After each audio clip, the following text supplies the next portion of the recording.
Moin und herzlich willkommen auf unserem Distribution YouTube-Kanal. Wir machen hochwertige Rohstoffe online für dich verfügbar. Heute zeigen wir dir, wie du diese süßen Bunny-Kerzen im Glas herstellen kannst. Alles, was du für dieses DIY benötigst, findest du jetzt eingeblendet. Statt Sojawachs C1 kannst du auch unser Sojawachs C3 oder C310 verwenden. Als erstes schmelzen wir unser Rapswachs 5761 bei ca. 80 Grad. Während es schmilzt, bereiten wir die Kerzengläser vor.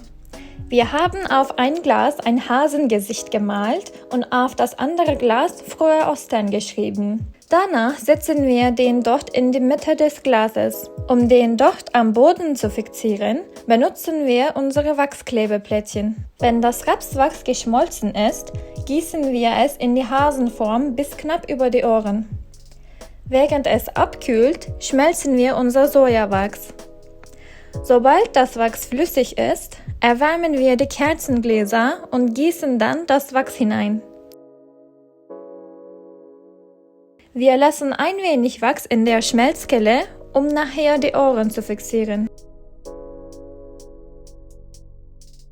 Wenn die Ohren abgekühlt sind, entformen wir sie vorsichtig. Sobald das Sojawachs abgekühlt ist, schmelzen wir die Oberfläche leicht auf und gießen eine dünne Schicht Sojawachs darüber und warten, bis es leicht abgekühlt ist.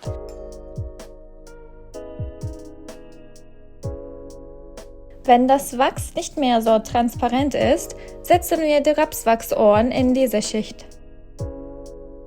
Du musst vielleicht ein wenig festhalten, damit sie nicht umfallen, bis das Wachs hart genug geworden ist. Und fertig! Mit diesen süßen Kerzen kannst du dein Zuhause dekorieren oder sie zu Ostern verschenken.